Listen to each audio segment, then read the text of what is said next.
Oi pessoal, tudo bem? Então hoje a gente vai ler o quarto capítulo desse livro. Ler não, comentar, né? A Sabedoria da Transformação. Lembrando que a edição que está disponível hoje no mercado é diferente dessa, que é a primeira capa, tem 10 anos. Eu espero que no próximo capítulo eu já tenha a nova edição em mãos. Hoje a gente vai estar na página 24, um capítulo que fala sobre diferenças culturais entre Brasil e Japão. E a monja conta algumas das principais primeiras dificuldades que ela teve ao chegar no Japão. Por exemplo, ela falava com as superioras dela em pé, enquanto as monjas mais antigas estavam sentadas. Muitas vezes a gente senta no chão no Japão, né? No tatame, sobre os joelhos, assim, seiza. E quando tem uma pessoa de um nível hierárquico superior ao nosso, é muito impróprio na cultura japonesa que a gente fale com eles de pé, enquanto essa pessoa que está acima da gente está numa posição física inferior.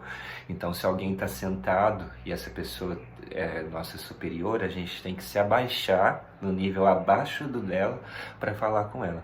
E mesmo se a pessoa esteja em pé, a gente põe as mãos em gachô e abaixa um pouquinho, tanto para mostrar atenção que estou te ouvindo completamente, quanto para se pôr numa posição física que é mais abaixo, que é uma maneira corporal de demonstrar, de dizer eu te respeito, eu te considero, eu te coloco acima de mim.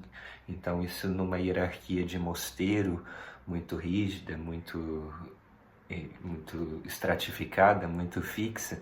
Os mosteiros japoneses, a hierarquia é por ordem de chegada. Então, mesmo que você chegue 5 minutos, que foi o meu caso, eu cheguei 5 minutos depois de um monge, a gente estava parando o carro, ele estava descendo do carro dele, e mesmo assim, ele por ter chegado 3 minutos antes de mim, era meu superior no mosteiro, meu chefe, porque eu entrei alguns minutos depois dele.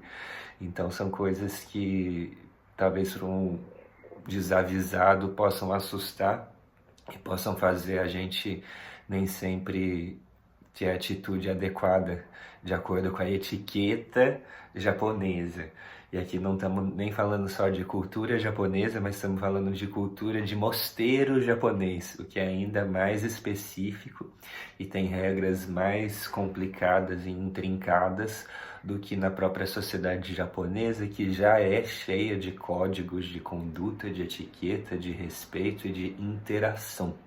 Então vamos lembrar que o Japão ficou muito tempo fechado, né? Teve as fronteiras fechadas, culturalmente e economicamente fechado aos países estrangeiros por centenas de anos.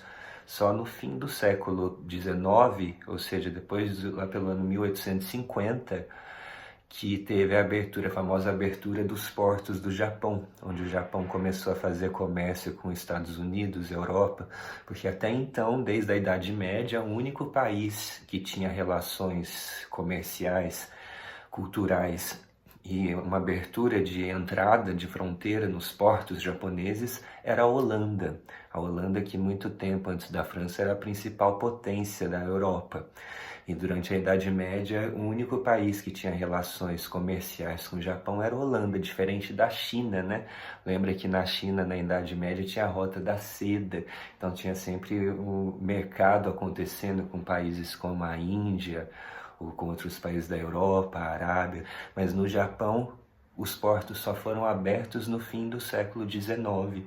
Então é um país que é composto de várias ilhas, então é separado do continente e que além disso, além de já ter esse isolamento geográfico, físico, tinha esse isolamento comercial e cultural. Então é uma cultura com hábitos e com uma linguagem, com códigos, com símbolos muito específica e muito fechada nesse caráter de ilhas, né? Então é comum que haja muita diferença e muito estranhamento dos estrangeiros que chegam lá no Japão, porque é uma cultura muito específica e até diferente dos outros países da própria Ásia. Então, por exemplo, quando a gente vai num restaurante no Japão, Se é alguém que está nos convidando, geralmente essa pessoa já escolheu os pratos por nós e todo mundo do grupo vai comer a mesma coisa, porque no Japão é uma cultura de grupo, né? Onde o coletivo é mais importante, tem muito mais valor do que o individual. E o valor social que uma pessoa tem está diretamente ligada à inserção na comunidade, no grupo, no coletivo que essa pessoa tem. Então, um dos piores castigos que pode se dar na cultura japonesa é isso que a gente chama o ostracismo, que é excluir do nosso círculo, né?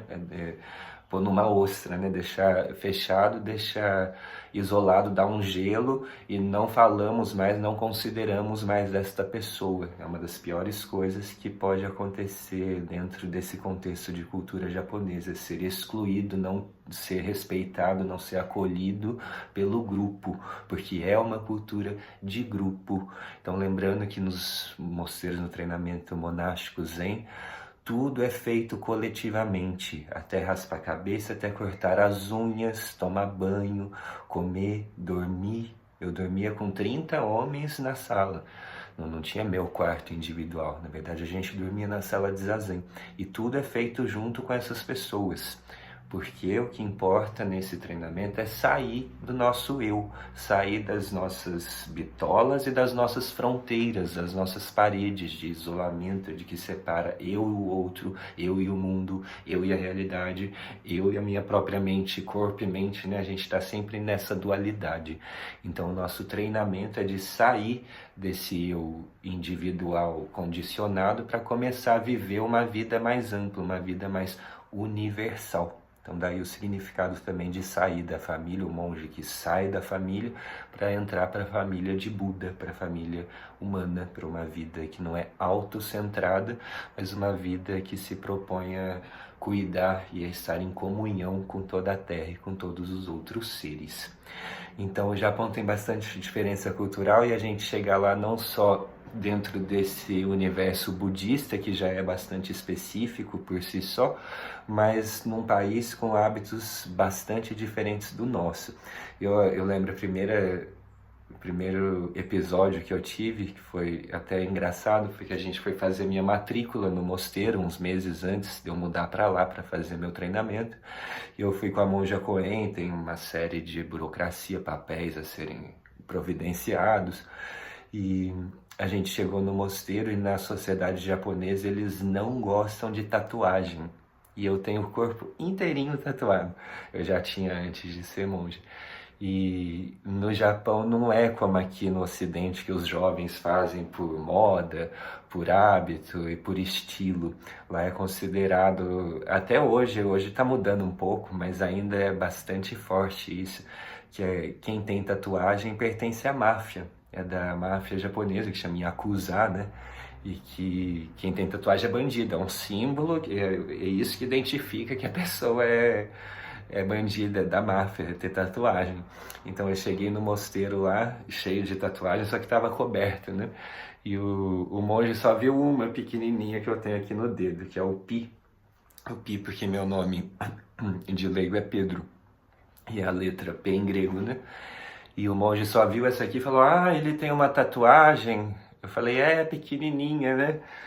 E ficou por isso mesmo, até o primeiro dia do banho do mosteiro, que a gente toma banho todo mundo junto, né? E aí eu entrei com 30 tatuagens pelo corpo, com todos os monges lá na sala de banho. Vocês imaginem o susto que foi. Todo mundo parou, tem que ser em silêncio o banho, né? Ainda bem que não pode falar. Mas eu chamei bastante atenção nesse momento. Então são coisas assim, tem outros hábitos que aí já não são tão de mosteiro, por exemplo, não pode comer andando, dá multa na rua se você for pego comer andando, e é considerado extremamente grosseiro mesmo dentro de casa, a gente comer alguma coisa que se coma andando. Então tudo que vai comer para, senta e come sentado, é a única coisa que se faz. Então isso é muito forte no Japão. O que se faz com o coração inteiro, em plena presença. Uma vez a gente teve um monge de Eiheiji, do mosteiro sede, no templo Bushinji na Liberdade, veio dar uma palestra e perguntaram para ele, alguém da nossa sanga do Zen do Brasil perguntou, como que a gente pode criar mais paz no mundo, com o que a gente pode fazer como engajamento social para tornar uma sociedade mais pacífica, mais harmoniosa e mais tranquila. E sabem o que o monge respondeu? Ele tinha uma xícara na mão. Ele falou: segure as coisas com as duas mãos. E quando alguém pedir alguma coisa para vocês e vocês forem passar essa coisa para essa pessoa, passe as coisas com as duas mãos. É assim que a gente cria paz no mundo, é fazendo as coisas com inteireza, com atenção. Então eu estou inteiro, o que eu seguro, o que quer que seja, é sagrado e merece toda a minha atenção, o meu cuidado. Então segurar as coisas com as duas mãos não só é uma demonstração de respeito, mas é também uma maneira eficiente de estar inteiro, ou seja, o meu lado direito e esquerdo estão aqui completamente presentes e centralizados, fazendo o que eu estou fazendo. E o que eu estou fazendo agora é a coisa mais importante da vida. Então mesmo quando se passa uma pequena coisa, uma colher ou um cartão de visita, pega-se com as duas mãos e passa-se com as duas mãos. Isso demonstra uma gentileza, né? Uma delicadeza com a pessoa, que é muito forte também da cultura japonesa, essa delicadeza, esse cuidado até de prever quais que são as necessidades e as vontades do outro, e de estar sempre atento para servir, especialmente os nossos hóspedes, as pessoas que vêm de fora. Então esse cuidado amoroso é muito forte no Japão, uma educação que a gente nem sabe muito bem como reagir, e uma coisa que é muito física, que é muito ligada à linguagem corporal deles, é muito diferente da nossa. Existe uma consciência corporal incrível e uma maneira de se comunicar usando o corpo que para nós é nova e que talvez haja um estranhamento para quem não conheça, como a monja Koen, que chegou e ficava de pé enquanto as pessoas acima dela estavam sentadas. Isso para um japonês pode ser considerado desrespeitoso, porque essa questão física, de como eu me porto fisicamente, eles são muito sensíveis a isso. E realmente como o nosso corpo se expressa, a gente pode entender o estado mental de uma pessoa, se ela é muito desleixada, muito desrespeitosa, anda de qualquer jeito, ou se é alguém que se curva, que está no seu eixo. Então a coluna vertebral dos japoneses também sempre está bem ereta, eles estão sempre muito presentes no corpo e na coisa física, até da configuração das salas e da maneira como a gente se senta numa mesa. É muito levado a sério a hierarquia, a ordem, a disposição das coisas e das pessoas. Então, evidentemente, a pessoa acima senta na cabeceira da mesa e geralmente de costas para a parede, não tem nada acontecendo atrás, ninguém passando atrás da pessoa superior, da cabeceira da mesa, e de frente para a porta. Então esse é considerado o lado nobre de uma sala, que é onde a pessoa da hierarquia mais alta se senta. Ou seja, se alguém entrar pela porta, eu vejo imediatamente. Então são hábitos que a gente pode aprender muito com eles. Algumas coisas a gente já tem por instinto, mas outras não, porque vem dessa cultura que ficou muito tempo fechada, um país bastante populoso, um país pequeno com muitas pessoas que tem que aprender a conviver juntas, muito perto umas das outras. Então esse senso de coletivo é muito forte.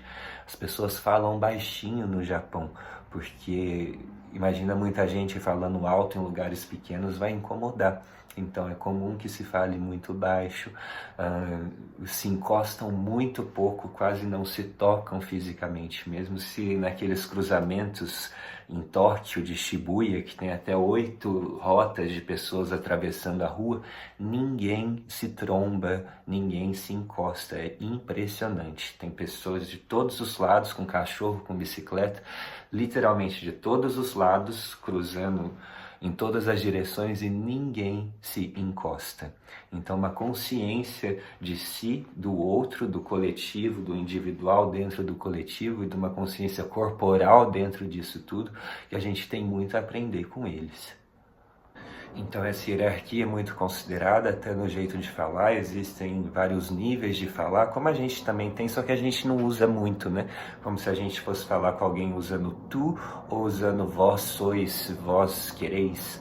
Mas a gente não tem esse hábito no Brasil, mas no Japão tem. Então essa hierarquia, esse respeito aos mais velhos, aos mais antigos, aqueles que chegaram e praticam antes que nós nos templos e na vida, isso tudo é bem marcado e tem níveis de falar, de usar as palavras e a conjugação dos verbos que vai expressar mais ou menos respeito.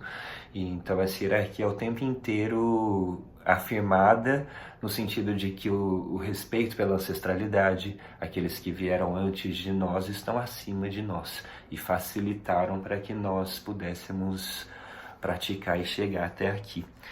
Depois tem coisas muito culturais também, que é, por exemplo, muito chinelo, né? A gente chega num lugar no Japão, tira o sapato, às vezes, dependendo do lugar, fica de meia, mas muda de chinelo o tempo inteiro. E tem chinelos que são coletivos, então para ir no banheiro, tira o sapato de rua e coloca um chinelo para ir ao banheiro.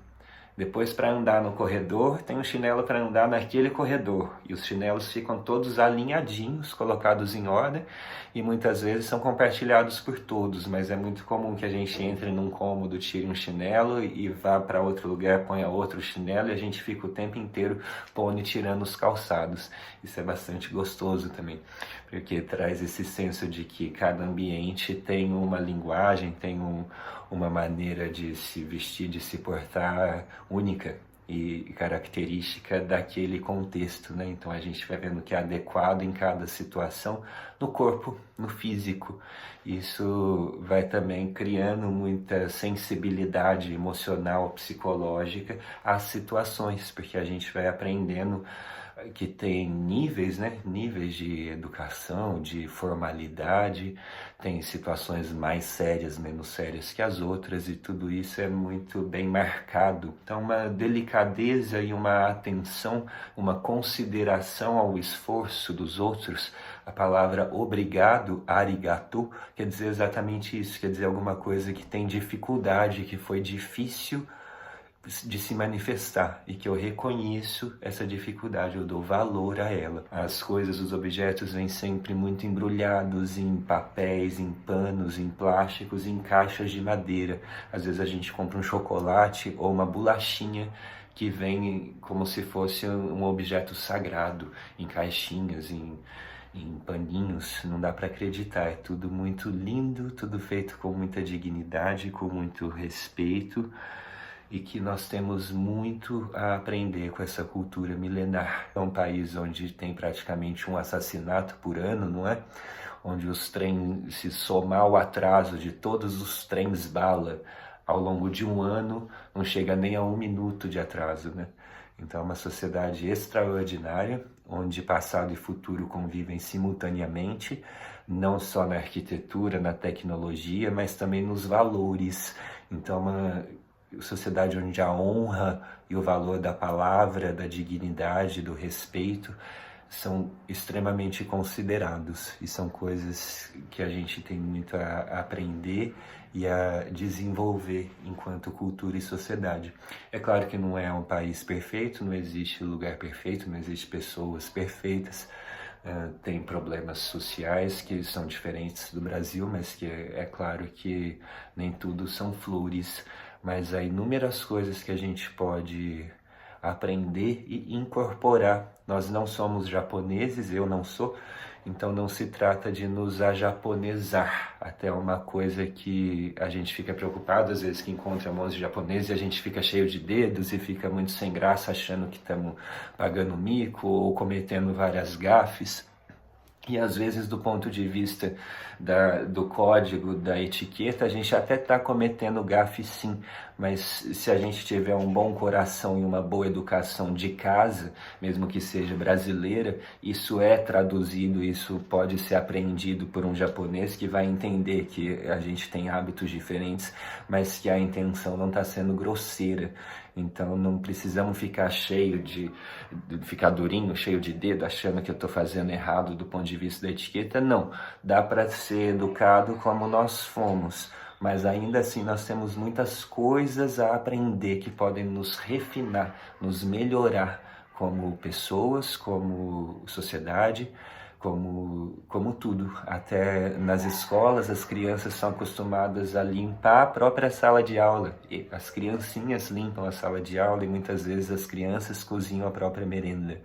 E tudo é feito em grupo, e tem esse senso de que o coletivo, de cuidar do todo, de eu sair do meu eu individual, é um grande prazer, porque quando nós estamos bem, quando a comunidade está em paz, quando o país está em paz, é claro que eu vou ter mais chances de ser feliz também.